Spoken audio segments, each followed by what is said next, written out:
Itu apaan? Mereka lagi ngapain ya? Itu apa sih? Kalau ini tuh manusia purba Meganthropus. Hidupnya tuh mengumpulkan makanan dan berburu. Paleolitikum, manusia purba jenis Meganthropus, Pithecanthropus, dan Homo sapiens. Hidup nomaden dan berkelompok dengan jumlah 10 orang sampai 15 orang dan telah mengenal konsep Patimus inter pares Paleolitikum. Benda hasil kebudayaannya berupa alat batu yang masih kasar, plakes, alat tulang, alat serpih, kapok berimbas. Benda-benda hasil kebudayaannya dibagi menjadi dua dan kebudayaan yakni Andong dan Pacitan. Mesolitikum berlangsung kira-kira 1000 sampai 2500 tahun yang lalu. Manusia yang hidup yakni ras Australomelanesoid dan ras Mongoloid. Dikenal dengan peradaban Abrikosaurus dan semi-sedenter. Mesolitikum, benda hasil kebudayaannya berupa batu yang di salah satu sisinya dihaluskan. Contohnya pembuatan api, gejokan modinger, lukisan dinding gua, dan kapak Sumatrali. Mengenal cara bercocok tanam dengan teknik slash and burn. Ini manusia purba jenis apa ya?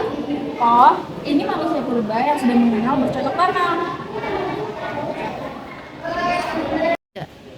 Masa Neolitikum berlangsung sekitar 1500 sebelum Masehi, menetap di desa-desa kecil dalam komunitas petani. Bangsa Melayu, Proto-Melayu, Melayu tua telah mengenal konsep primus inter pares.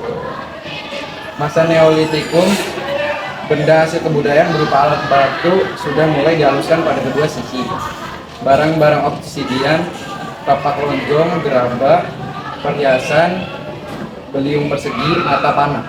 Megalitikum, ciri khas masa ini adalah adanya benda kebudayaan berbentuk batu-batu besar yang dibangun dengan tujuan tertentu.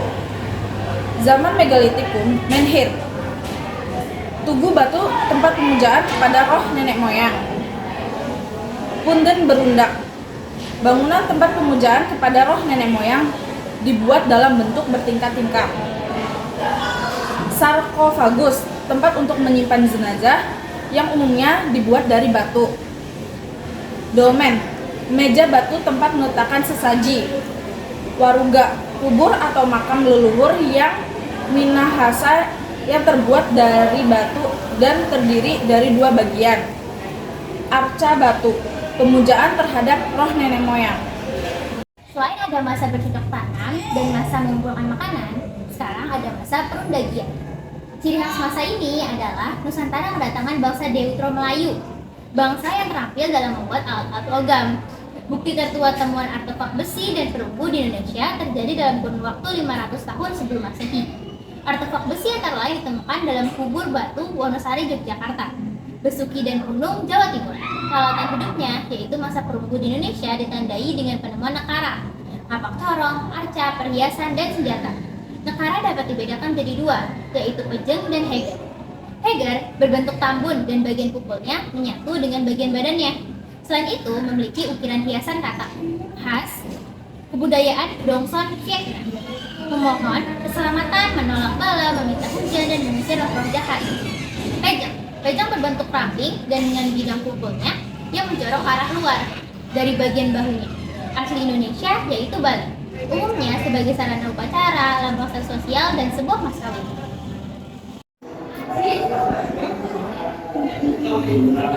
Hai, kan kalian sudah menjelaskan masa sebelum tulisan. Nah, di Indonesia kapan sih mengenal tulisan? Pada tahun 400 sampai 1500 Masehi mulainya masa Silla. Kala itu manusia mengenal tulisan. Terbukti dengan penemuan prasasti di Kutai, Kalimantan Timur yang berangka 400 Masehi. Nah, sekarang sistem sosial aksara itu apa ya?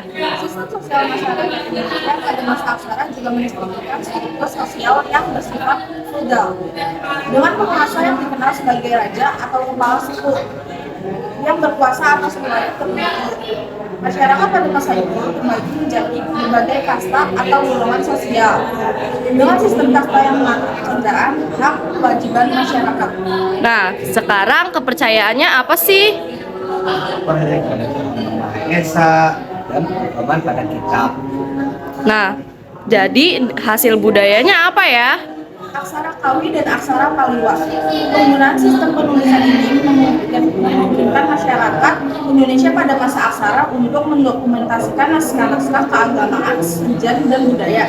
Seni lukis dan patung seni lukis dan patung ditemukan dalam bentuk kuil yang menghiasi candi-candi dan kuil-kuil. Sistem irigasi dan pertanian. Masyarakat masa aksara mengembangkan sistem irigasi yang canggih dan mendukung pertanian. Oh, ini penyebab kita dijajah. Gimana ya cerita awal mulanya kita bisa dijajah? Pada zaman dahulu. Jalur rempah adalah jaringan niaga rempah-rempah warisan nenek moyang bangsa Indonesia sejak 4.500 tahun yang lalu, dengan jarak lebih 15.000 km yang menghubungkan belahan barat dengan timur dunia. Rempah-rempah yang diperdagangkan antara lain lada, merica, kayu manis, pala, dan cengkeh. Jalur rempah lebih tua dari jalur sutra di Tiongkok abad ke-3 Masehi. Bahkan jalur sutra sendiri pada dasarnya adalah jalur rempah karena komoditas utama yang diperdagangkan di jalur sutra adalah rempah-rempah Nusantara, bukan sutra. Ada banyak bukti arkeologis dan bukti tulis jalur rempah. Bukti arkeologis antara lain lukisan perahu di situs Nusantara dan temuan lada hitam di hidung mumi Firaun Ramses II. Sumber tulis antara lain berita Tiongkok, kitab-kitab India, catatan Pliny the Elder, dan peta yang dibuat oleh Claudius Ptolemaeus.